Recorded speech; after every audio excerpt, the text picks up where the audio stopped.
problem looming now in Neil Sean here in the very heart of London.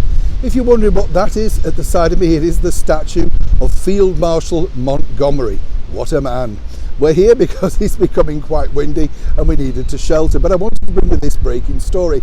Over here in the United Kingdom, it's interesting, isn't it? People get up in arms when things get sold that they claim to love. But if you look at the recent viewing figures of Channel 4, well, we're not loving it that much. Now, the Culture Secretary, Nadine Dorries, has decided that it's time to sell off this channel, which was started in the early 80s and, of course, backed by the government.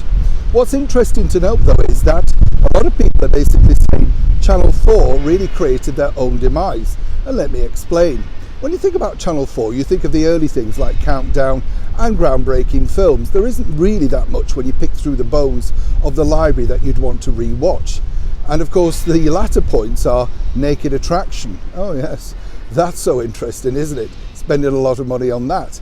But really, it is actually Channel 4 themselves that have been the architects of their own demise. And let me explain the reason why. Their recently disgraced and left former newsreader, Jon Snow, was caught on camera being rather, well, abusive about the government at a festival, Glastonbury. You know, you can see it here, the picture.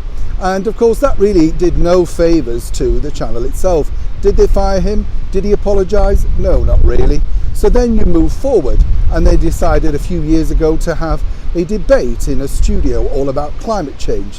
When, of course, other people were rather busy and couldn't attend, they decided to put melting blocks of ice with their branding on.